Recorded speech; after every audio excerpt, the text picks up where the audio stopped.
Alright, my name is Sean Fallon, and you're listening to episode 33, True Blood. Welcome to From First to Last.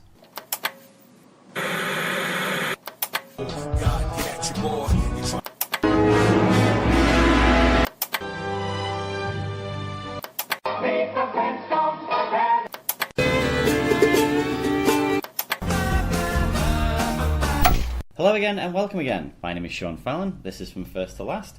Today I'm joined by a returning guest. He's the host of the Digging 6 Feet Under podcast. His name is Victor Rubio. Good morning, Victor. How are you? What's up, Sean? How you doing? I'm good. I'm very good. You've picked a stumper of a show today. I think there's definitely it's going to be an interesting one. I want to cut you short there because I actually didn't pick this. If you remember, this was your idea of like a crossover. Alan Ball hand in two projects sort of thing. So I'm throwing the credit on you for this one. Well, just to get a little bit more into it then, yeah. But you chose to do a podcast about 6 Feet Under. So you started the ball rolling. You brought us here. Right. You can Okay. So yeah, like you say, this is a bit of a crossover episode because, well, first off, okay, two questions. What show did we choose? We did True Blood on HBO. Okay, True Blood on HBO, and I chose that show. I suggested that show because can you tell us a little bit about your podcast? All right, so I do the Digging 6 Feet Under podcast where I am a licensed funeral director, and I thought it would be somewhat of an interesting take to go through 6 Feet Under episode by episode, and I sort of give the funeral director aspect during the show, and my host will kind of cover the storyline. And Sean has been, I think you've done 4 episodes, and obviously the kicker there being Alan Ball's the creator of 6 Feet Under. Yeah, so he, I think originally we'd sort of talked about American Beauty as a sort of something to talk about, and then this sort of came around because I think American Beauty is very, very similar to 6 Feet Under, almost like it's quite, it's suburbia, it's weirdness in suburbia, whereas this thing is a whole other animal. Like it's crazy. So True Blood ran for 80 episodes from 2008 to 2014.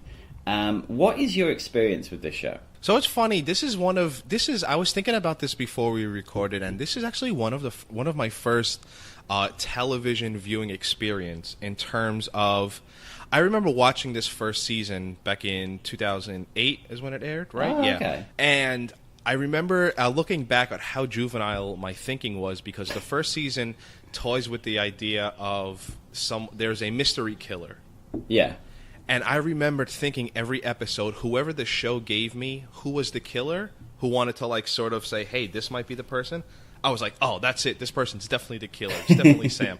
Knowing now here I am in 2017, and I would say this for you too, right? You're a more experienced television viewer, and you know better that when the show leads you into, hey, this is the killer, it's not. You could cancel that person off. So yeah. And I guess it's unspoken too, right? And I guess you could lead more into it. This was sort of the start of the vampire craze. I'd have to look. This in Twilight, I remember just vampire galore. Yeah, they're right on top of each other, aren't they? I think I'd have to look it up, but I think Twilight is definitely it's a year or two around this, and then after this, obviously, you get Vampire Diaries and Teen Wolf and all that crazy sort of supernatural stuff. Right. Which sort of, I think, I mean, if you go to a bookshop, I remember around this time going to a bookshop I was in Turkey, and I went to a bookshop, and it was like fiction, non-fiction, horror, sci-fi, gothic romance. That was a whole, that was like 12 shelves of books, and it was all like, normal girl meets werewolf, normal boy meets witch, and it was just that constant sort of thing. And yeah, I mean, this ties into it. I mean, it is based on a series of books by Charlene Harris, and I don't know how old those are. But there's like 13 books. And sort of like I was saying, when I watched this when it first aired because the whole vampire craze, and I actually started reading some of the books. I see. And I guess this is definitely relatable. I only watched this show because my girlfriend at the time was watching it. Oh yeah. And it was just sort of like, oh yeah, I'll watch this with you. And I somehow got hooked because I think I bought the first 3 books. And I wasn't so much into it as much it was like, kind of like I was saying, this was my first television experience, and I was like, oh, I like this week after week, and it's like a 12-episode long movie. I definitely remember of the first 3 books, right? Definitely remember the books being more enjoyable. Yeah. And we'll get into the show and whatnot. But yeah, I've heard, hands down, the books are really great. Well, it's interesting, actually, that... obviously, the last time you were on this podcast was when you did Dexter, which is also based on a series of books. Yeah. And I did a similar thing. I when I was really into Dexter, I bought the first book, which I think is called like Darkly Dreaming Dexter. Yeah, that's exactly it. Yep. And I read it in about 3 days because it was just like a really quick read. And I was like, this is shit. this book is not good. Like, ooh, they've done well to manage to make a TV show out of this. But yeah, no, I think that again is the like True Blood is in that zone where they were adapting book series, and it was right on the vampire romance thing. And yeah, I mean, it just had a lot of because it's interesting because it's not like Anna Paquin or Paquin. I would say Paquin. Paquin, yeah. I'm just putting an N in there for no reason. Anna Paquin isn't. Like, she's famous, but she's not, like, a huge star. It's not like it's a massive star vehicle for her. Right. So the most famous sort of name within this thing is Alan Ball, really. I mean, it is sort of the thing of, like, what are you going to do? What's he going to do, like, after American Beauty, obviously 6 Feet Under, after 6 Feet Under this. Which was really what drew me to it. But I didn't come into this until, I don't know, years and years later. But it was, I was trying to think before. I was making my cup of tea before we started recording. I was trying to think, and I think it was during, like towards the end of Breaking Bad, where they had huge gaps between the seasons. It'd be like a full year. Yeah. So it was either in one of those sort of Breaking Bad droughts, or the show had finished, and me and my wife were trying to find something to watch, and we watched a bit of Mad Men, but we didn't really get into it. We watched Sopranos, but she didn't like it, so we stopped. And then we came to this, and we were like, okay, we'll give it 3 episodes, which is our usual rule. And we didn't even get that far, actually. Really, you kind of turned it off. Well, your 3. Have you ever discussed this on the podcast before? Because I believe it was a Twitter exchange. But your 3 actually, you have, right? Because I found that out through the podcast. Yeah, that's how. It's the Breaking Bad rule. It's called. Mm-hmm. So by the 3rd episode of Breaking Bad, Walt has Crazy 8 in the basement, and spoilers, kills him with a bike lock. And really, like, I remember we were talking about this, me and my wife, and it was like, if you haven't got completely hooked on the show by then, you're never going to get hooked. Yeah. So we kind of say to when watching other shows, like, well, by the 3rd episode, we've watched like 3 hours of this. There needs to be something that makes you want to come back for more. Mm-hmm. And yeah, with True Blood, I think we got through the first episode, and then the next night we're like, oh, let's watch another one. And I think we got about halfway through it, and we both. I think maybe we paused it because we were going to go again, make a cup of tea, and it was like, let's not go back to this. let's do something else. Let's watch old episodes of 30 Rock or something, or or talk to each other. Or just not talk to each other, just anything besides True Blood. Yeah, that's it. Let's just not do anything. Let's go find other halves of the apartment. But I think, I don't know, it's an interesting one, because when I sort of coming around to it this time, I was like, oh yeah, no, we'll rewatch this and I'll be intrigued, because it's such a big, I'm sure obviously you've had this with 6 Feet Under, it's such a big difference to like sit and watch a show for enjoyment, and then to sit and watch it and have a notepad and be like, meticulously, because with a pilot, like so far with this podcast, there's been very few pilots that haven't made me want to watch more of it, because a pilot that's got to be all the fireworks in one place. Yeah, the hooks. Yeah, it's got to be that thing of like, there's so much good TV in the world now that you if your pilot's no good, people aren't going to be like, oh, okay, well, we'll watch the next one anyway. You're like, nah, fuck this. I'll just go on Netflix and find something else. If you're dating, like, I guess to your point, like, if you're dating, you're bringing your A game on that first date, right? Exactly, like, that's exactly, you got to bring it there. Yeah, you're not going to sort of like, I mean, at the end, you can have a crap finale, like a crap final date when you split up. But like, at the start, you've got to present the best version of yourself. Right.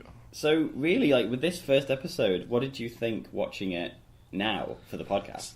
See, and like I was saying, is that I remember watching this first season, and True Blood was one of those shows where every once in a while, I stopped watching after the second season, but it was always one of those shows where I was just like, oh yeah, let me go pick that up again. I'm looking, when you're sort of in that like TV show purgatory, and you're like, I need a new show. I heard this is good. True Blood was always one of that, and I'd go to like look it up. I'd read the description for the episode. I'm like, forget it.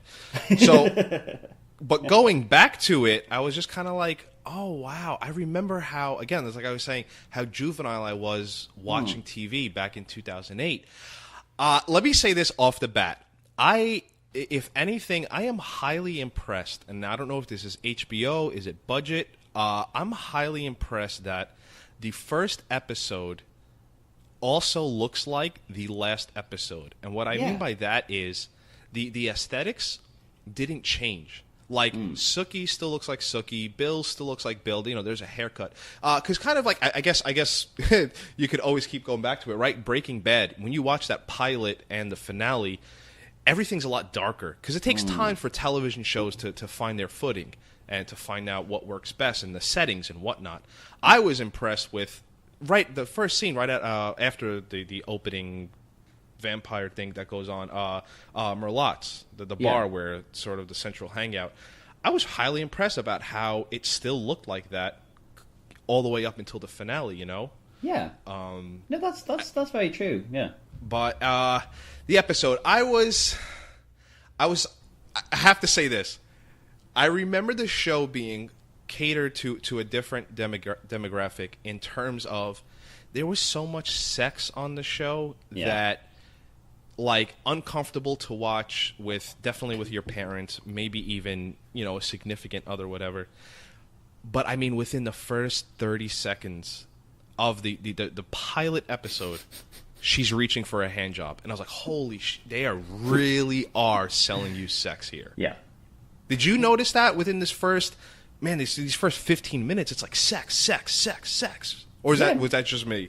No. I mean, I think that was, so you have that first scene, and straight away she's giving him a hand job, and then you have the whole vampire thing, which I actually quite enjoy, that whole weird convenience store thing. Mm-hmm. But then even like the opening credits, I thought the opening credits were killer. Like that, I love Southern Baptist the opening stuff. That was amazing. Love that. Yeah, it really, if it is one of my highest praises of this show that I will give it, its credit scene, definitely one of the best to me.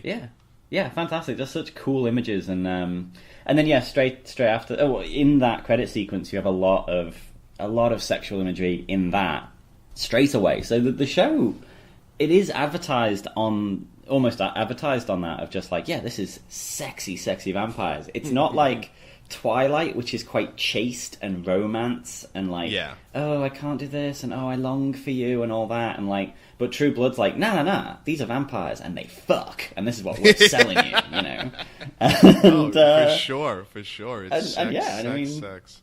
Yeah, and that's it. And it was like, when you watch the show, you're like, well, cool, because all of these people, everyone in the show is gorgeous. So why not? Every dude's carved out of wood. All the girls are gorgeous, and why not?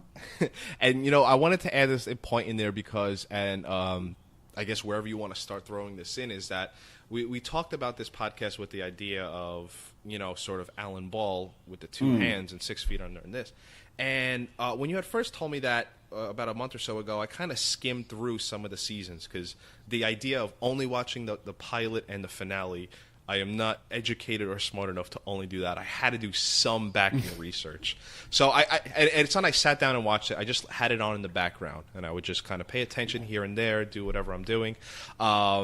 Losing my train of thought here. Oh, but I thought I found it I had to kind of dig deeper to find out like the Alan Ball trademark in both the shows. So I guess something that we should talk about, right, is Alan Ball left after season 5.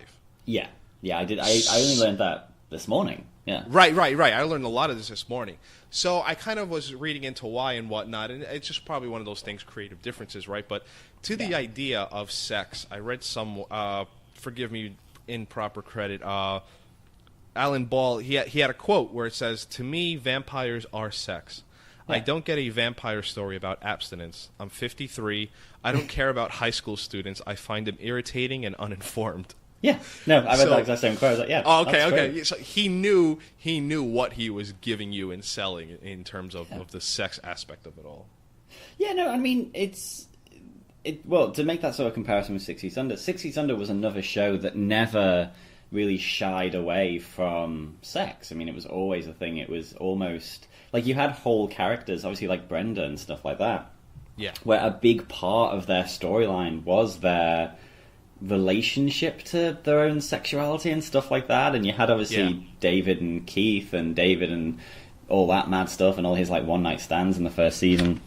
And even Ruth, like her whole thing. And like it's very different. Like the thing I sort of thought with this is watching this first episode and thinking about it in terms of 6 Feet Under, it feels as though it's almost like Alan Ball said, right, I've had 5 years of making 6 Feet Under, this darkly stark show that's been like really grounded in a sense of reality, and it's been about grief, and it's been about death, and it's been about change and family and all that. So I'm going to make the complete opposite of that. Yeah, I was going to say, he goes the opposite. Yeah. And here's what's funny to that, because I thought that same thing.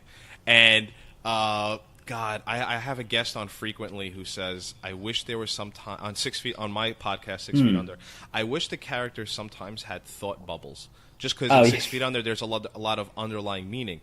And Alan Ball went so far the opposite way in that you can literally hear Sookie hear everyone's thoughts. Yeah. Oh, yeah. Like he went all the way to the complete end where he's like, not on top of just being all of this, you know, where we're going to be the complete opposite of Los Angeles.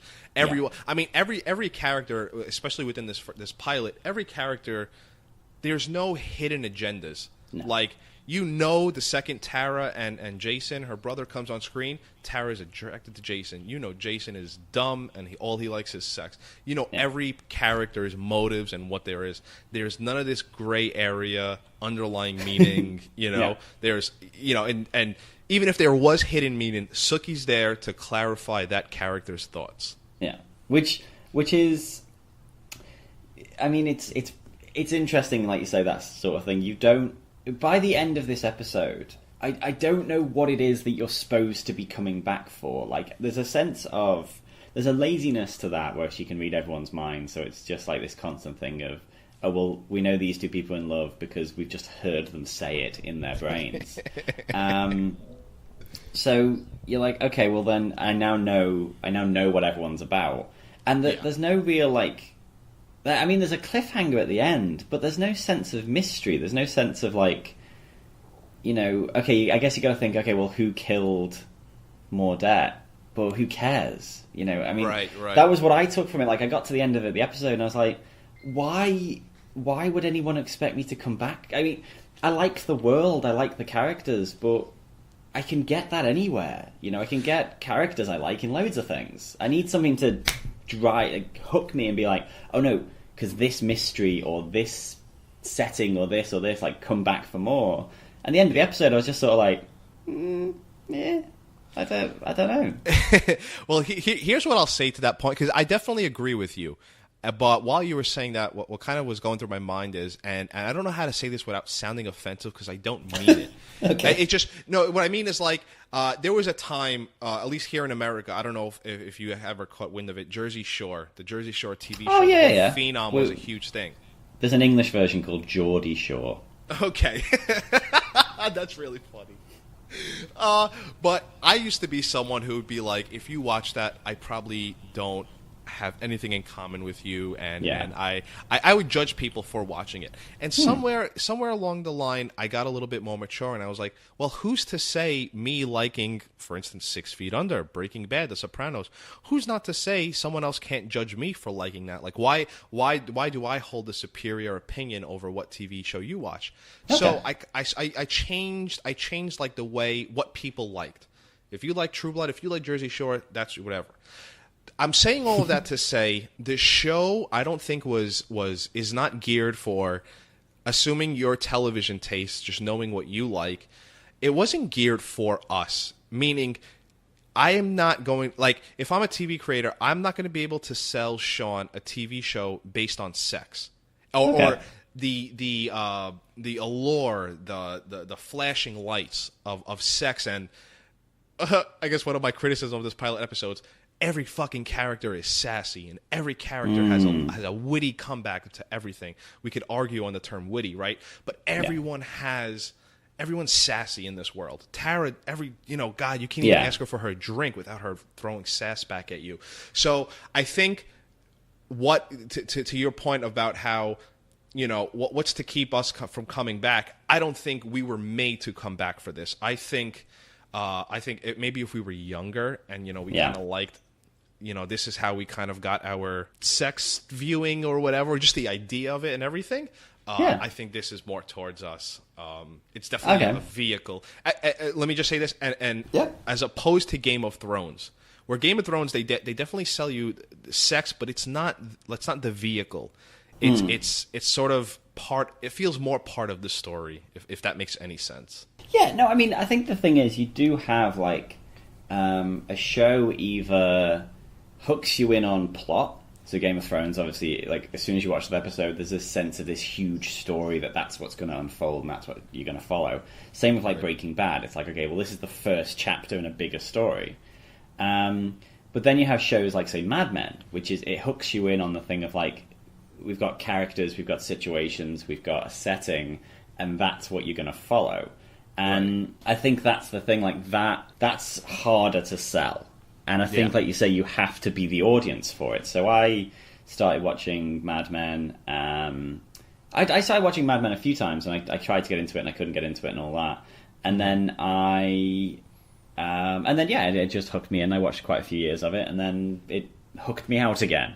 But, like, something like this, there's like you say, there's nothing for me here. There's nothing I want or need. Vampires are fine. It's a cool mythology, and it's cool and all that. But there's nothing in this that promises me something. I think you're right. There's nothing I can't get here that I couldn't get somewhere else. If I wanted a show with loads of sex in it, I'd watch Game of Thrones. If I wanted if I wanted a show with, like, supernatural elements, I'd watch American Gods, or I'd watch something else. Like, if I wanted a show set in, like, the South and it's all swampy and all that kind of stuff, I'd watch Justified. It's that thing of, like, there's nothing in here that I'm like, ooh, this is something. This is scratching an itch that nothing else is scratching. Yeah. But I mean, the reason to go back, like, the reason I said, I'll give this a watch originally. It was pretty much Alan Ball. Like, I'd said to my wife, do you want to try True Blood, or do you want to try 6 Feet Under? They're both, like, same makers. But I think, again, in terms of audience, when I sold True Blood, I was like, I'm not really sure what it's about. I think it's about sexy vampires. And then she was like, okay, what's 6 Feet Under about? I was like, well, it's set in a funeral home, and it's mostly about people dying. And it's like a rumination on grief. And she was like, yeah, nah, let's try this sexy vampires. And then once sexy vampires had, like, didn't work, it was like, well, I can't really then go, oh, well, this guy made another show. It's like, right. I'll put this off, come back in a few years. But yeah, I mean, that was sort of the weird thing of this. It was, and like you say, I did make a note. It was, if 6 Feet Under is based in reality, True Blood is, like, you can imagine it being a show that, like, Ruth watches. It's like a show that the characters in 6 Feet Under watch, because it's so much a TV show. Like, the characters say, they don't speak. They say dialogue. You know what I mean? Everything's like a punchline. What's so funny about that, man? I did I was laughing so hard. I did an episode where we did 6 Feet Under in 2017, and we just sort of toyed with all the characters about what would they be like today, where would Nate be, whatever. And we had Ruth as like this woman addicted to social media. I have her watching. And you said this is a show she would watch. She would watch this, but her cheeks would be so red from the every other sex scene where I picture her like literally doing the part where you put your hand in front of your eyes, so you're covering like the boob on the screen or like the ass cheek, That's really funny. I wanted in this pilot, because I was just like, God, I can't believe how much sex they're selling you. There was I guess a few minutes of screen time where there's the part where Sookie comes over and Lafayette, who is the sassy gay black man, and I'm here to say, having skimmed through the episodes and then I watched the last 2 episodes, he is always the sassy black man. It never changes. He doesn't calm down. He has some story points. He has some relationships and whatnot, but he is sassy all the way through. But there's that scene where Sookie comes over and he's like, damn, you look like a porn star with that pink lipstick. And then the 2 girls come over and they're kind of, he's like, hey, do you want this Coke? And she's, and the girl's walking away in her short shorts and she slaps her own ass. And it's like sex overload to the point. It's like, what are you guys doing? This is like a really bad porno. Like the 3 of you are about to start on set. And then I was like, all right, jeez, like this scene's going to end. And it literally bleeds into Jason, yes, going down on what's her name? Claudette? Maudette. He's Maudette literally, Pickens. yes. And he's literally going down on her in the next scene. It's like, oh my God. It's just all at once. Just so much. This is what we're selling you. I can't believe I'm sitting here complaining about too much sex. But yes, it's overload in this TV show, and I guess this series. Do you remember the Rolling Stone cover? Yes. That was a few years. I don't know off the top of my head when it was. But I mean, yeah, that's literally telling you what the show is about. I believe there was 3 of them, and they were all naked. Yeah, it was. Jeez. It was her, Sookie. It was Anna Paquin and the 2 vampires, and just naked and covered in blood. And I mean, I do love shit like that. I love like provocative like magazine covers that are just like, go 1,000%. Yep, 1,000%. I do enjoy that. Despite what I think about the show and everything, I love that. It had a cool like marketing thing around it. Like I know, like when I was reading about it like last night and this morning, like there was I think in Germany there was like a fountain at like a movie studio, and they coloured the water red, so it was just like pumping blood, and just like cool posters and cool like magazine stuff and all that. But I mean, to talk about the show, it is one of those shows, and I think it's quite interesting that you came on to do Dexter, because I think it's a very similar thing where, well, first off, the 2 leads were married, because, Bill and Sookie got married in real life, and are still married. Yeah. Whereas, obviously, because, I mean, I don't know if we discussed this on the Dexter podcast, because obviously Deb and Dexter were married and then got divorced, and then the year they got divorced was the year the plotline started that she was in love with him. And I think also he'd become producer at that point, but I don't know what that is. Who knows what that's about. But I think this was one of those interesting shows, and you do see this quite a lot, where maybe it'll be like a first season we'll just hook people and it'll be killer, but it will be like quite maybe a bit trashy, or maybe a bit like, ooh yeah, you watch this show because it's got like sexy people in it and all that, and then it never quite does anything more than that, and then the show continues and people are like, okay, well, cool. Yeah, you hooked us in with all this sexiness, but now you need to add something to that. Yeah. And then they never do. Like, I don't know if you ever watched the show Revenge. No. I can't remember what channel it was on. It was on, that'd be ABC or something. And what it was like, it was set in like the Hamptons. And this woman shows up in town, and it turns out that she's like living under assumed identity, and all the rich people in the town had like blackmailed and killed her father or something like that, or they'd framed him for murder. So she was coming back to get revenge on them, and it was just trash. Like, it was soap opera trash. And me and my wife started watching it and got hooked on it and watched like 12 episodes of it, one after another. And it was just... And we laughed our asses off all the way through it. Like, it wasn't good. But yeah. The thing with that, it was like, it had huge ratings in that first season. And then it went for like 2 or 3 more years, but it just like died. Just slowly died. Because people were like, yeah, it was fun for one season, but then you can't maintain that level of trashy shite, you know what I mean? Yeah. I mean, I sort of feel like that with The Walking Dead. Like, that has that same thing. Like, the public perception of it is like, yeah, it was pretty good, but it doesn't have anything else to offer. But it still just exists. It still keeps going, and people just complain about it. I'm shocked it's still going. So, yes, Yeah. I agree with that 1,000%. I'm shocked that show is still on the air. Hmm. And no, you know what? Let me say that too, and I don't want to jump off here. I'm not shocked it's still on the air. I'm shocked it's still on the air, and it beats out NFL football, at least here in America. And football is king in terms of ratings and viewers. True Blood. That's funny. That's funny. You can make that correlation between all these shows where it's. I've been trying to come up where it's all flash and no substance. Is that kind of a way to say it? Yeah, and like it never. Like, because obviously a show that has a really good first season, sometimes, like, obviously a show will have a really good season, and then it might be, and then the rest of it will be pretty good. But there's the weird thing with, like, sorry, I'm trying to get this point together in my head, but I think the thing is like, if a show only has, like, novelty to present, it can't, it never gets back to that. It never becomes novelty again.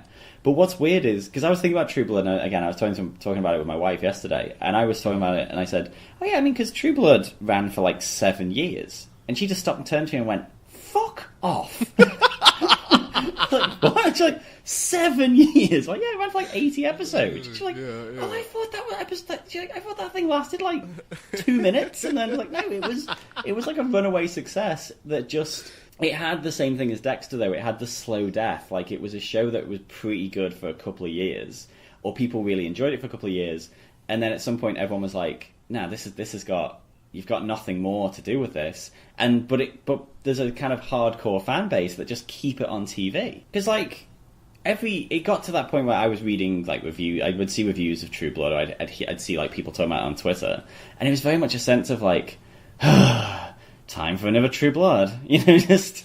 It's amazing how you're saying this, and you're 1,000% right. This very much has that Dexter syndrome. I don't know what show to put before syndrome, but there's definitely that sort of syndrome with this show, because I remember the same thing. It's like, I'm not going to stop now. It's season 6. Yeah. I can't stop now. I'm invested, but give it a go again. And amazing the correlation. Well, I think I would probably say, and this is a deep cut, but I'd say it's like Desperate Housewives syndrome. Like, that was a show I remember being massive for that first year, just huge. And then after the first year, no one talked about it anymore, and then it just ran for a few more years, and then it was over. And it was such one of those weird shows where, like, the people who were in the show were like super famous, and some of them have continued to like do things. But the show has no legacy and just doesn't exist anymore. Like, no one's talking about it anymore. I guess that is its legacy, because, my God, I haven't thought about Desperate Housewives in years. But what I definitely do remember is the idea of older women now being the ones who want the sex and who go after the men for sex. Yeah. A female cast of older women that wants the sex. And I know there was more than just sex, but that whole idea. Yeah, to me, that's its lasting memory. Yeah, that's it. And I mean, that show was massive. I mean, there's tons of them, like, and I think True Blood was definitely one of them that just managed to last longer than others. And I think the thing that really sort of outlined that for me was watching the final episode, which was nothing. It was just nothing. It was I was impressed by how little happened in it. Again, having said that, I skimmed through some of the seasons just to sort of. Let me say this too, because it's the first time I ever done it. When you watch a show, once you start getting to the meat of the seasons, you always kind of want to, like, oh, I wonder what the finale will be like. It's not something you sit there and you think about, but it's just in your head. Yeah. What I loved doing, you asking me to be on this podcast is, oh, this is awesome. I could fucking fast forward through all the seasons and I could find out what happens. I was so happy. And again, with the premise that I skimmed through some of the seasons, shocked that at least there's a 10 to 15 minute finale. In the finale, there's 10 to 15 minutes of two characters who, for the most part, were B, maybe even C characters. They got married. I was shocked. Yeah. I was like, okay, well, something's going to happen. Like, something's going to interrupt this wedding in some way. Like, if there are bad guys, are they going to show up? Or is someone going to betray someone else? I was like, no, this is just... Because, I mean, for me, I was sort of like, oh, I assume these characters have been around for ages. But then even in the show, they were sort of talking about how this was, like, out of nowhere. It's like, oh, okay, cool. Why would you make your finale all about this? Like, this weird idea that... Like, it was such a weird thing for a show that had seemed quite progressive. And then the finale was sort of like, oh, Sookie can't be happy if she can't get married and have kids. Like, fuck you! Like how ridiculous! And then that's like, and that's the whole thing. It's like, oh, she's got to like kill this dude because so she can be a housewife. Like, that's bullshit. But then that was it. That was the whole point of this long, protracted wedding scene, was to just remind her what a wedding was, and then convince her to kill Bill. Let me try and give credit, because something I did like, and despite it being a rather weak character trait, lazy, like you said, the idea in the first episode, sort of a hook for Sookie, is she can't hear Bill. Yeah. So there's this whole idea of, wow, this person is really special. Because even Sookie says it to Bill, like, I don't even have a sex life. And that's important to say in that pilot, because like in that world. Sex because there's sex everywhere. And Sookie, our main character, is like, I don't even have a sex life. And what?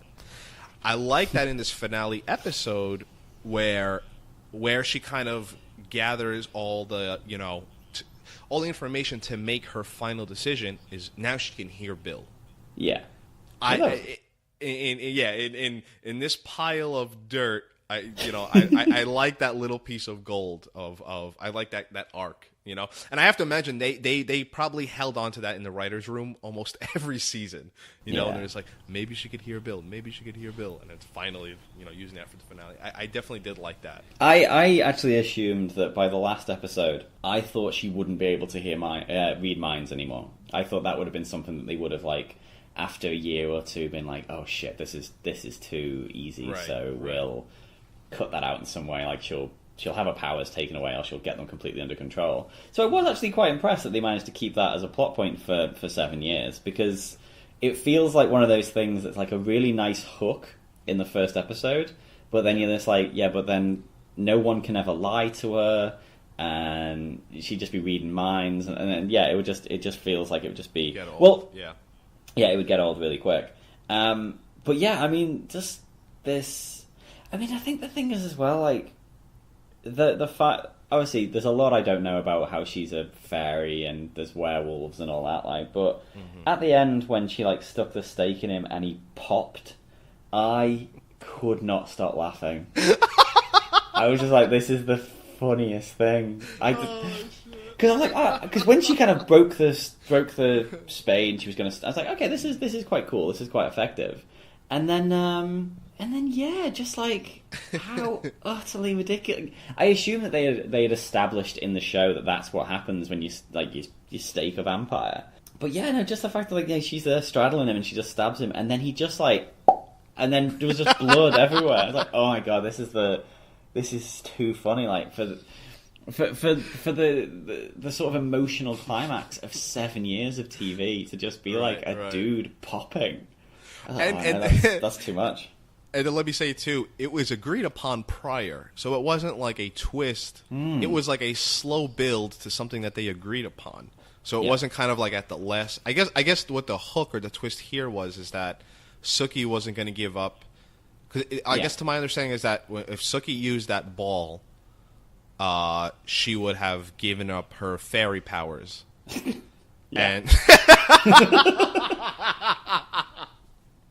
Oh shit, that's so funny.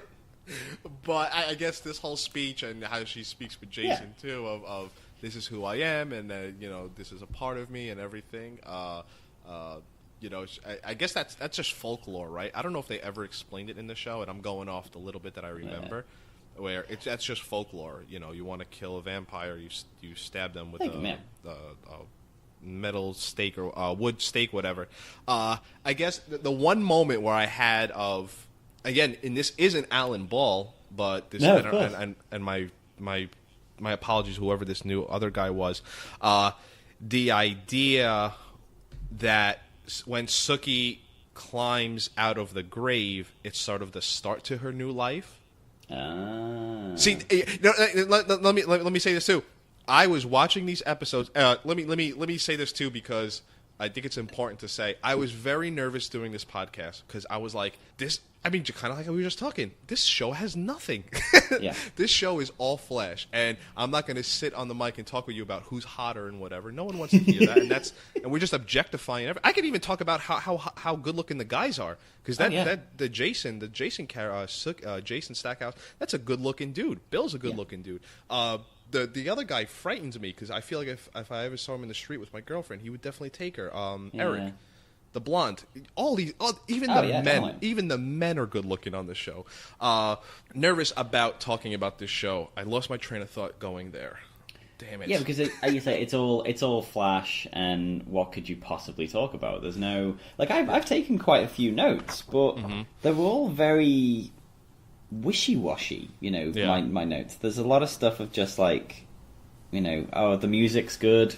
I like the music, and I pointed out that because a lot of the times I was just noticing that so the last 2 episodes I did of 6 Feet Under with you had cameos from Deadwood actors, and this did as well. There was an actor from Deadwood in the first episode. The sheriff is from Deadwood.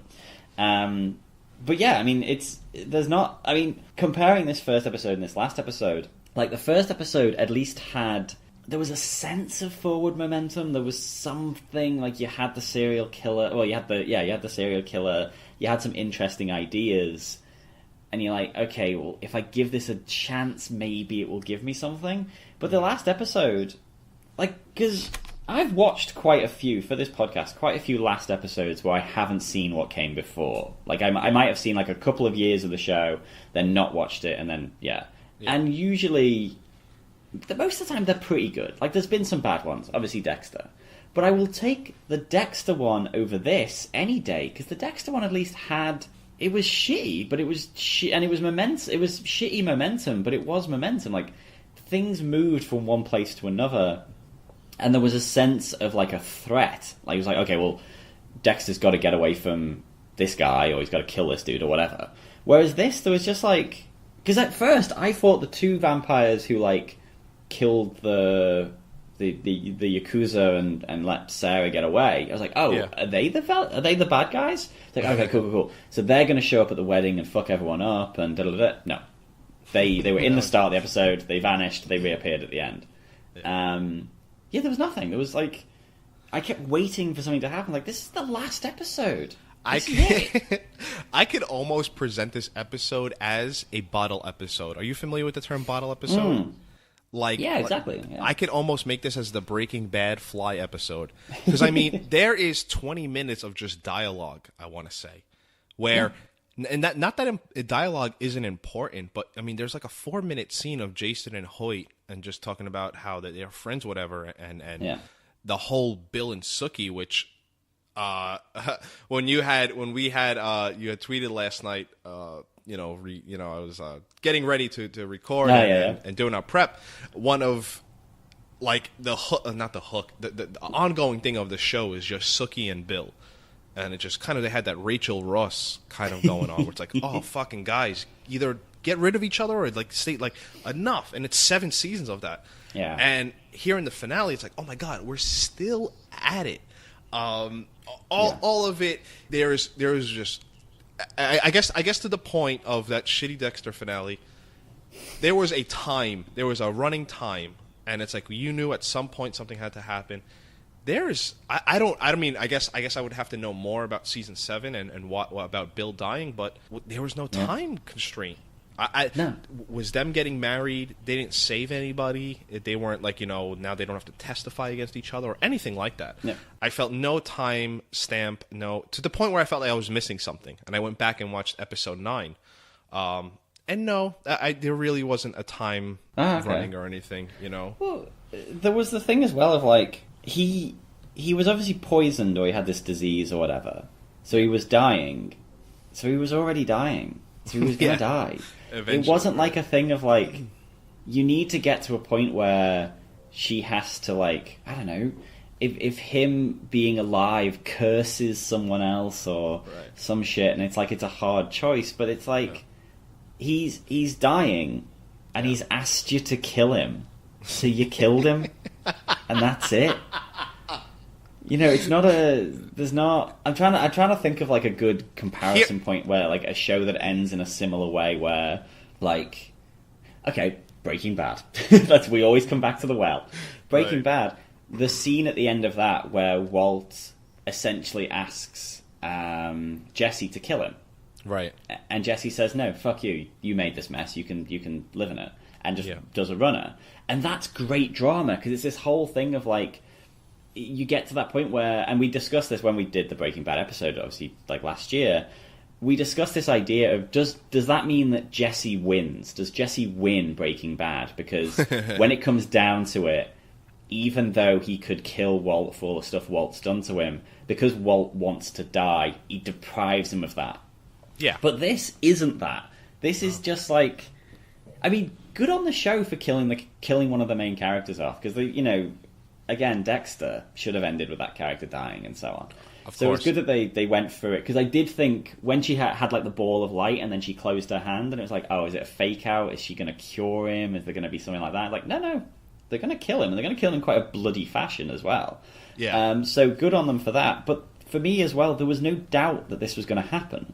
Like, he had to die one way or another, so she was going to do it, and he asked her to, and that was it. And that was it. Yeah. I guess I will say that too, right? To the show's credit, I thought they were going to somehow pull out a way where they survive, and I guess glad that they did it, because at least there was some sense of something's changed. Yeah. Because what's great about your podcast is you very quickly get the feel of how they started the story and how they end the story. Yeah. And for the most part, most of the characters have changed. Sookie went from this fairy and whatever it says, a vampire, to she's a quote unquote normal, and all the characters. Let me also give the show's credit. I remember watching that first season, and as the hype died out, they definitely had a hook in terms of the like the True Blood and the V. Clever names, because he has Bill is dying from Hep V. Yeah, so it would be like hepatitis V. I think that's clever for something with vampires and everything. I really liked it.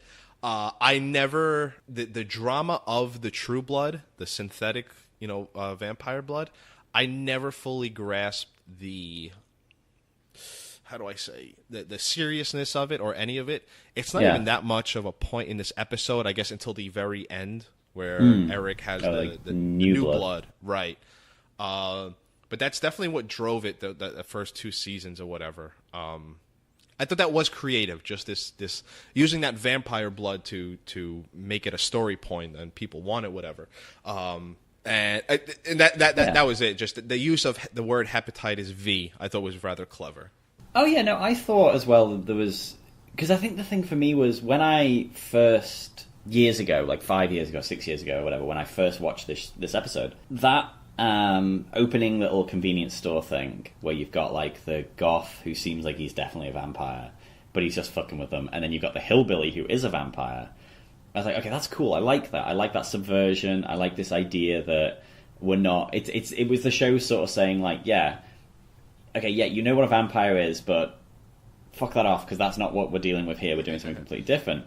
Then when you have that startup sequence and it has the sign that says "God hates fangs." Mm-hmm. I remember seeing that and being like, oh yeah, this show's going to be really good. I was like, from those 2 sequences, I was like, this is going to be something really interesting, and they're really going to like play with this idea of like, what if you had a world that had vampires in it, and what if they were like second-class citizens, and what if there was sort of prejudice against them and stuff like that.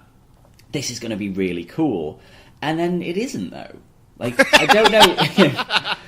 I don't know if the show gets into that, but that first episode, I was like, oh no, it's not that at all. It's like, I like Anna Paquin. I like the character. I thought Suki was an interesting character. I think there was some interesting parts, but you're like, oh yeah, no, it's a bit of a bait and switch, because the show is really about, again, well, I mean, by the end of it, I don't know what the fuck the show's about, like fairies and all that, but like the first episode, you're like, oh, it's like a forbidden love thing, but I don't know. I was like, nothing makes me want to come back to this. Nothing makes me want to think, like, I know even at the end it ends with Suki getting the shit kicked out of her by the two druggy hillbillies or whatever.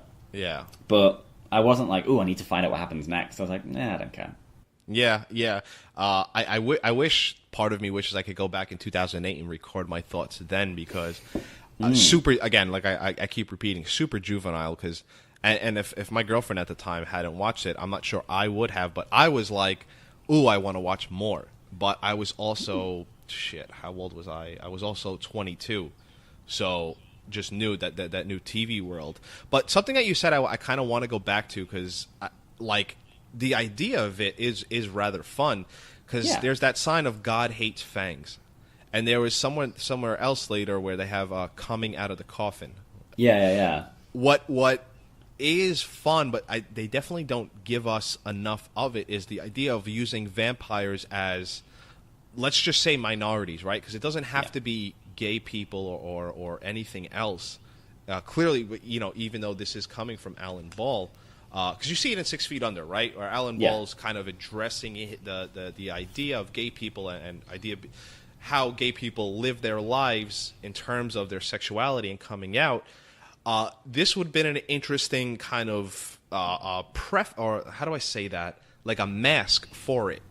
You know, and there's these kind of there's these organizations of vampires, which, you know, you could very easily make the case that this is whatever you want to make it, right? It doesn't have to be gay people. It could be anything, right? You could even I don't even want to go that far. You can make that anything, but they definitely don't toy with that idea enough to make it where you have that more serious of a show, where it's not sex every scene. It's more, how do we live in a world with vampires? Or how do we live in a world with gay people? How do we live in a world with you know, whatever you want to make it? Yeah. They just never did anything with it. Well, the opening does have that thing where you've got like fucking Bill Maher talking to like the head of the Vampire Defense League or the Vampire something, and it was some sort of idea of like they had their own like their movement to sort of get vampires more accepted in society and stuff like that. What was interesting actually is I think someone did say to Alan Ball like, oh, so the vampires supposed to be like a metaphor for gay people? And Alan Ball said, no, that's a homophobic thing to say, because we wouldn't have cast monsters as the, you know, it is that idea that the vampires are monsters, like, and but he did, you know, he did sort of say like, but it is that sort of thing of, you know, they do represent like a minority group in society. Like, I think it's interesting that, you know, that for him saying now like, oh, you know, it's homophobic to say that, but at the same time, coming out of the coffin, God hates fangs, it's there. You know, it is your vision's moved towards that. But at the same time, you could say it, like you say, you could say it's anything. Like, it's like when you watch X-Men. You know, the X-Men is that sort of thing as well. Of like, if you take a group of people who are different from what people accept as the norm, how are they treated in society? So you can say it's gay people. You could say in some cultures it's Jewish people, it's Islamic people today, it's trans people, it's, you know, whatever the thing is that isn't that sort of, you know, what we consider to be the norm. So it's not, you know, anyone who isn't on the upper echelons, who aren't, you know, as we consider normal, like heteronormative or whatever, you know. Right. That sort of idea. And it's very interesting, but it does sort of skirt that line of just like, yeah, but why do these people who are representing minorities always have to be monsters? Why do they always have to be like really weird? It's like, no, I mean, it's an odd thing. Like, I know it's like people mean well, but it's such a weird way of presenting it. But yeah, I mean, I think that was the thing though with True Blood, like those opening sequences and some of that. I was like, yeah, that's what I want. That's what I want a show to be about. But the show's not that. It's a murder. Well, is it a murder mystery and like I think the first season is. I don't know if I think after it becomes this weird mythological, because they play with the shapeshifters and witches and the werewolves and whatever. I remember. I think what was fun. Season you find out that Sam is a shapeshifter. Yeah. So about that. That's I like the idea of that, where there's this world of anything could be anything. And I do remember, just this is my mind, not necessarily story wise, but season 2 is like this Maynard, and I don't if I didn't know, if I never watched the show, I wouldn't know what a Maynard is, but just this character who kind of takes over everything. Even during that though, it makes all these people go crazy and everything. Even during that, everyone is so sexy. You know what I mean? Even in this weird world where animals and everything, you have to. I mean, listen, you have to see some of the characters that pop up for like a few episodes or whatever, and who the Sam Lot gets involved with. I mean, Christ, just the best looking people I've ever seen on a television show. Everyone is just oozing sexuality and perfect on the screen, But I guess it's to the idea that we keep saying is this show is flash. It's not necessarily substance. Yeah, and I mean, I think there's a time and a place for that in the world. Mm-hmm. But you do get stuck where, like you say, with the show is just all flash. But then, like, how do you sustain that?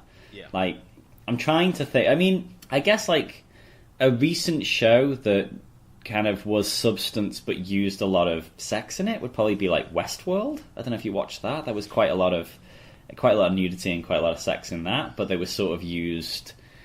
It is that weird thing. It's like Game of Thrones, like early seasons of Game of Thrones, where they try and do. They used to call it sex position. So it would be like exposition presented during a sex scene. Right. So it's like, so just so you don't get bored while we're giving you the mythology of Winterfell, here's someone getting the dick sucked. It was that sort of thing of like just to keep you entertained, keep you focused on the screen. Right. And then Westworld was sort of the same, because it's a lot of like. Did you watch Westworld? I didn't watch Westworld, but what I know about it is that good. I don't know what's going on, and like innovative, but that's all I know about it. It's again, I think that's going to be a show not necessarily similar to True Blood, but I think it's going to be one of those shows that needs to do something quite wild each season, otherwise it won't be able to sustain it. Yeah. Like, I think it's had one of those, like, the first season was interesting because there was a lot of mystery, it was nice to look at, and you like the characters. Mm-hmm. But the next season can't do that again. You can't have the same thing of, like, drip-feeding mysteries, because people just get bored, Right. Something okay, go on. Oh, well, just very quickly, just to wrap it up. So with Westworld, because it's a lot of like, obviously they travel to the Old West in this like simulation, and it's a lot of the characters are prostitutes. So there's a lot of like sex in that sense. A lot of quite weird sex scenes, quite interesting, and there's some weird sort of like weird nudity. But that's good. That's more of the same. That's more substance with the salt and pepper of sex scenes rather than the other way around. Right. There was something that I had read online, and I wish I could have nailed it down to an episode, but where did you read about this, that Alan Ball did give sort of a nod to 6 Feet Under in one of the episodes? I want to say it's during the first season when Sookie's mother dies, or grandmother, right? And if he's sheriff... No, okay, so yeah, this probably is during the first season, and they're arranging the funeral, and one of the characters just says, "Oh, so we're going to Jenkins and Sons." So if you know 6 Feet Under, the funeral home is Fisher and Sons, but Nathaniel Fisher, is played by Richard Jenkinson. So I think that was just a nice little nod to... That's good. Yeah, creative. Really under the radar, right? But just a cool little nod. Well, yeah, I mean, it's interesting. Well, I'm looking at Alan Ball. I was just sort of looking at what he's been doing at the moment. So his next show, apparently, which is being filmed, I don't think it has a name yet, but it's about a... so it seems like it's going to be interesting, because it feels like he's trying to have it both ways. So the show is about a couple who adopt. I think they adopt 3 kids, and it's a kid from Vietnam, a kid from Cambodia, and a kid from I don't know. I don't know the third one. It's maybe the Sudan or something like that. I think it was like an African country, and it's like their suburban life with this like sort of mixed race family and all that. And then one of the kids begins to see supernatural things. So it's like, okay, cool. So you're gonna give us 6 Feet Under style suburban drama, but you're also gonna have your True Blood supernatural elements. So I'll be intrigued to see if the peanut butter and the chocolate mix on that one, because yeah. It's funny you say that, because when that news sort of broke, and you're saying they are filming? I think so. I literally looked at it about 5 minutes. Well, 5 minutes before we started recording, I sort of checked it out. Yeah, but, only because when I had seen that, my idea with the podcasting was my 6 Feet Under run, and then that was it. So I was going to do up to season 5, and then kind of close out, because I imagine and especially if you're grabbing at these new ventures every week, it's a lot of work podcasting. It's a lot of, you have to, the next podcast you record, Sean, you have to erase all this True Blood memory, and you have to go into whatever. Whereas me, when I do my podcast, right, it's important to remember last week. And I could sort of lean on last week to get me through. I'm saying all that to say, when I saw this news break, I was like, oh, if this has anything to do with a funeral or whatever, I kind of have to like re-up and start. Like, I kind of got to give it its due. Yeah. Especially if I made my claim as, the Alan Ball 6 Feet Under guy. I'll be I guess now I'll be really interested to see, I guess, that pilot, right, where we could kind of combine 6 Feet Under, True Blood, and whatever this new show is, because as much as how different the two are, and again, there's not a lot of similarities. There's we can't make a Nate here, we can't make a David here, we can't make a Ruth here, right? It's coming from the same mind. I can teach you how to train differently, do whatever. But you're always going to have your Sean tendencies. I'm always going to have Victor tendencies.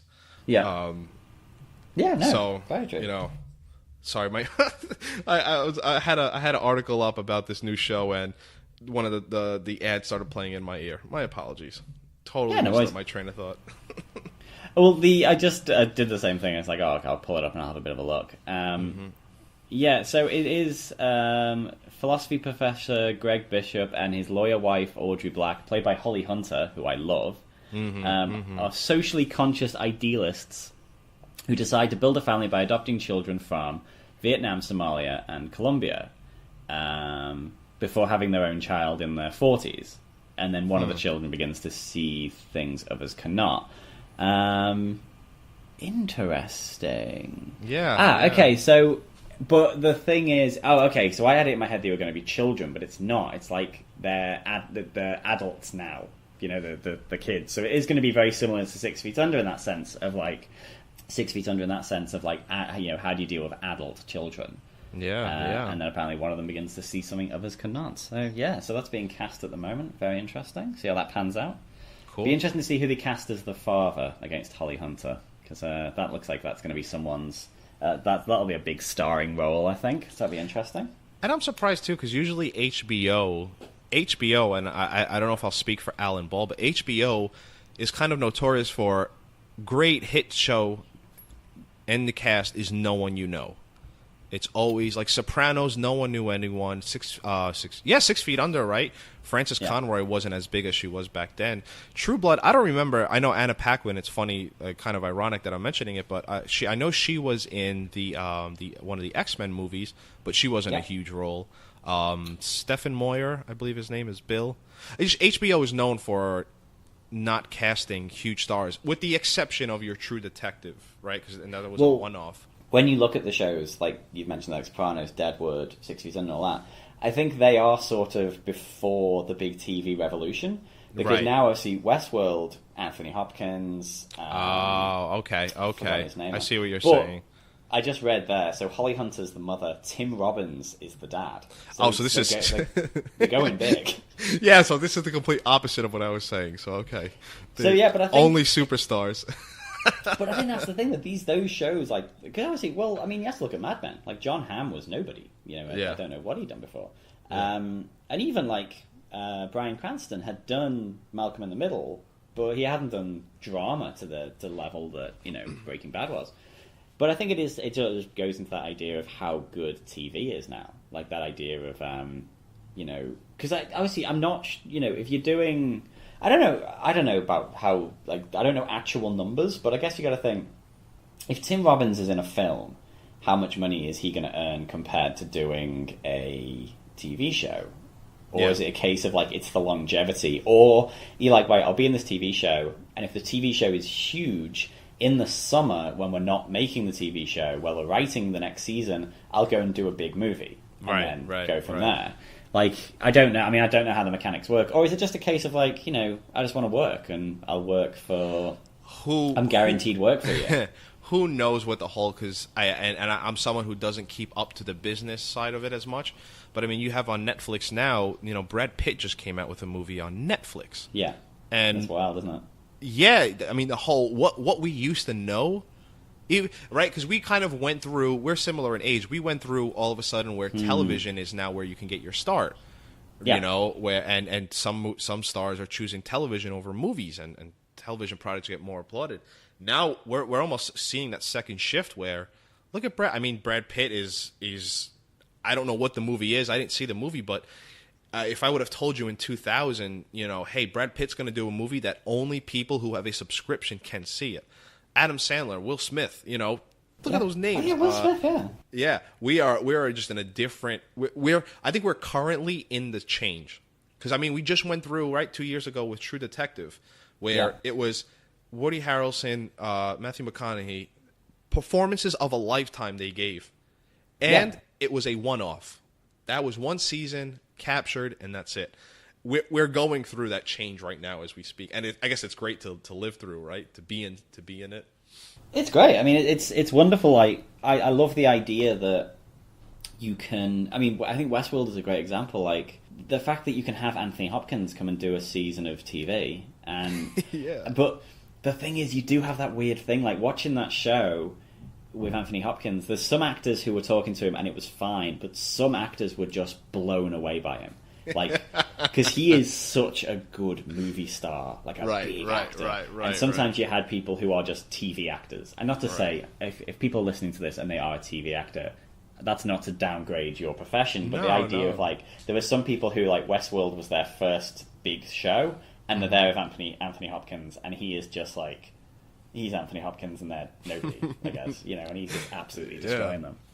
But it's cool to have these things now where there's like that divide between like TV actors and movie actors has blurred so much. You end up with someone like Kevin Spacey.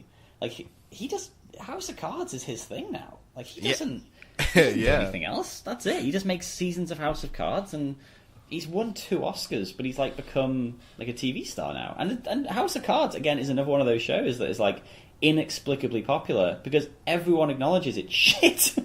yeah. But I guess it isn't, because when I speak to people, like I work with a guy who loves it, and he's like, "Oh, it's cheesy and everything." He's like, "But it's addictive and it's fun, and you know, Claire, like Robin Wright, is incredible in it." Right. Like, okay, well maybe it's just that I just didn't because I watched the first 2 years and I just sort of went off it. But I think it's one of those weird shows that is like so absurd that it's addictive, and it's managed to maintain that. Yeah. Let me say this on the Netflix idea. Let me see if I could say this correctly. Because, you know, it's funny. We're living in a time where we're going to be years. I mean, we're already in a time where we could say about Netflix, like, do you remember when Netflix first started where there was none of this online subscription? It was DVDs to your mailbox. I don't know if you had that there.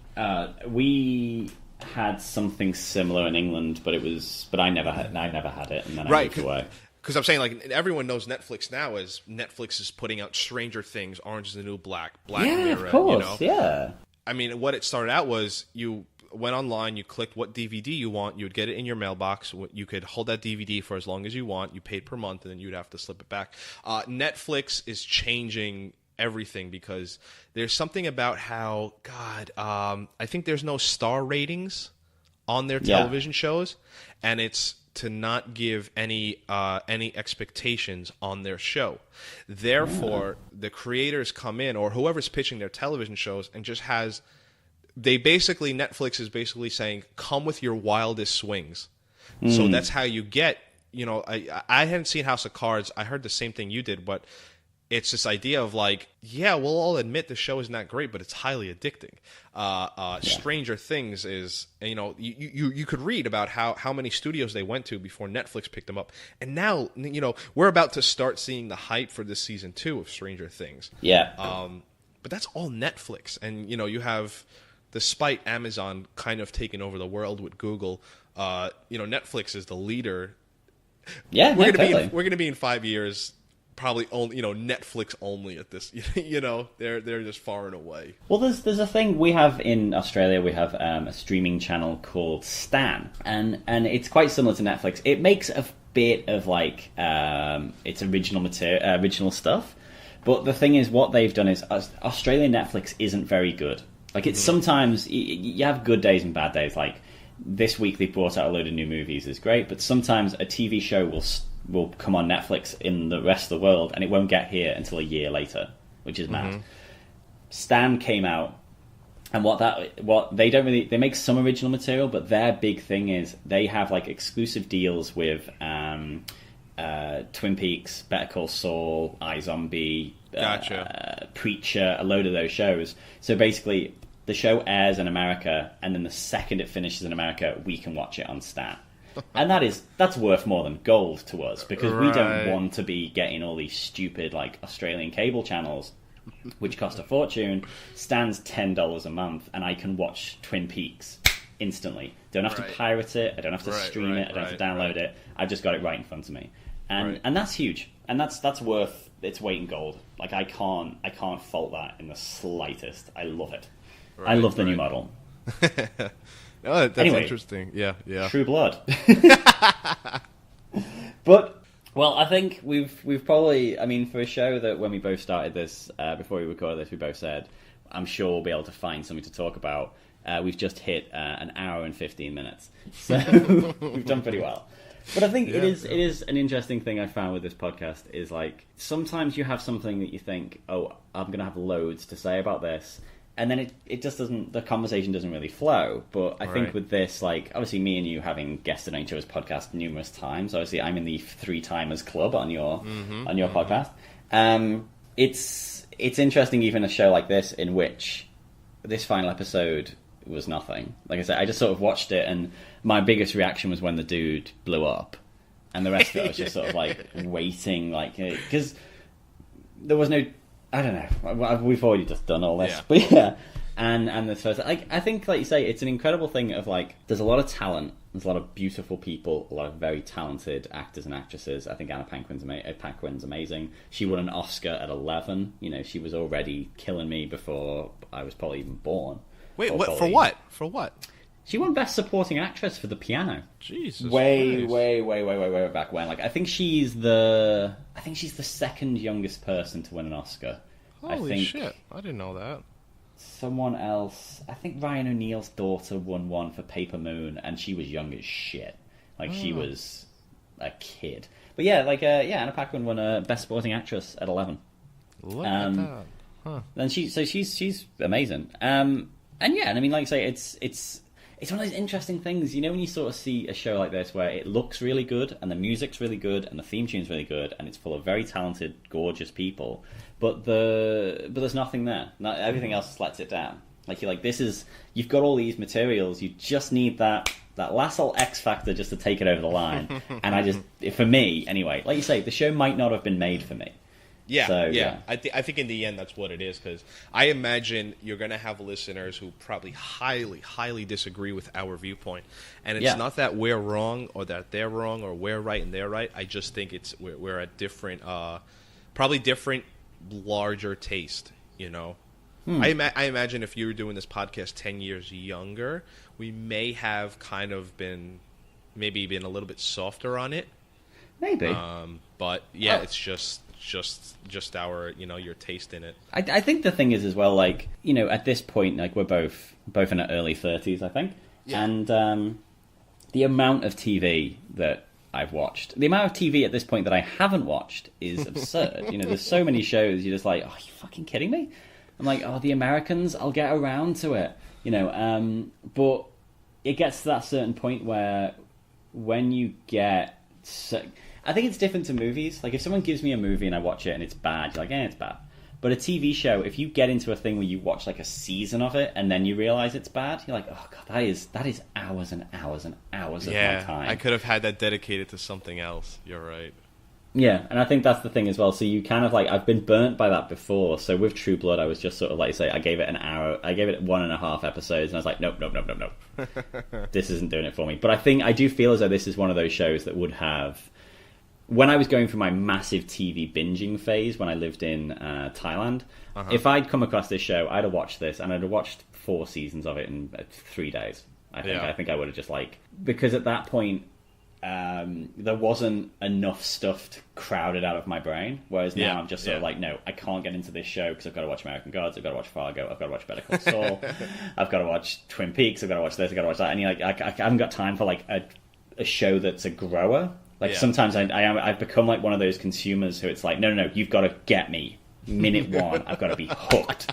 Yeah, unfortunately. Yes, I know what you're saying. Yeah, like that's the thing. Like, there's no slow burn anymore, which is interesting because that was what we were talking about the last episode when I Gravity Beard on. We were talking about that with Seinfeld and the idea that Seinfeld was a slow burn. Like, it took a while for people to come around to it. And I was saying, like, it's a shame that it isn't that way anymore. Like, shows have to be perfect straight away or they fall apart. And here I am saying exactly the same thing. Like, I think I'm part of the problem. I think we all are, right? We're that instant need. Yeah. I think we're all part of it, but... Yeah, no, that's it. It's interesting when, like, on this podcast we did like Parks and Recreation, which is a show that is a huge grower. Like, I mean, you have the first 6 episodes are pretty much, they're not awful, but they're not great. Like, they're very much finding their feet, and then the show gets really good. So you do have to persevere, which is something that I was definitely more capable of back in the day, and now I'm sort of like, unless a bunch of people who I really, really trust come to me and say, no, bear with it, get into it, it'll be good. Right. If I'm just like trusting what Twitter says, nah. Can't do it. Okay, anything else you'd like to add about True Blood before we wrap up? No, I guess I will always remember that first season because that is, despite everything we just said, that was one of my first television watching, and I'm sitting here and I remember being on my girlfriend's couch and discussing with her family, like, I know who the killer is, and completely missing the point of the show. And that's such a juvenile way. When you look back, you go with Sopranos. Sopranos was never about the mob, the money. It's always about Tony and his fucked up psyche and his mother.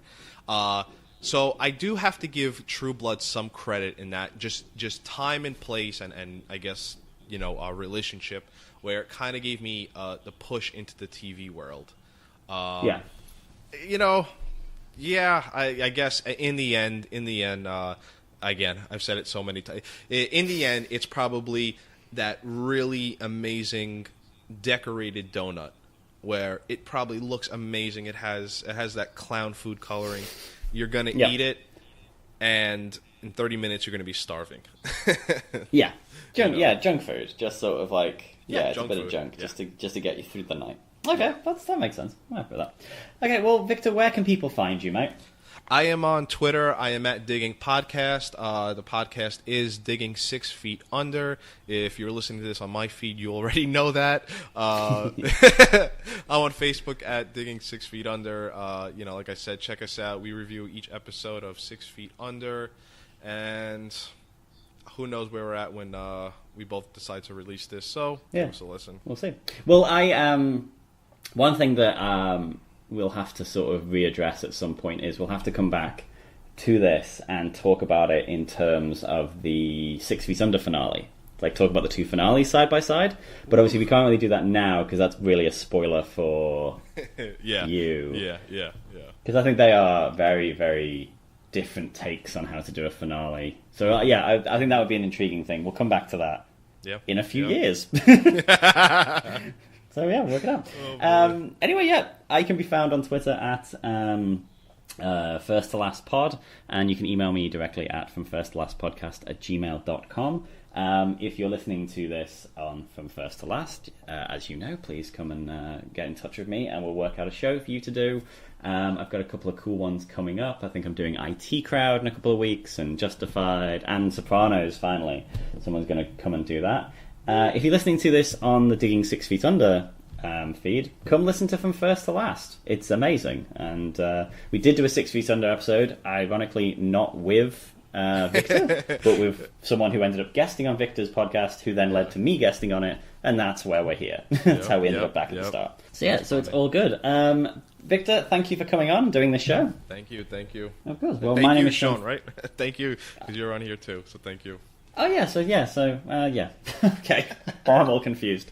Anyway, my name is Sean Fallon. This has been From First to Last, and it's sort of been Digging 6 Feet Under. Goodbye. Thanks for listening.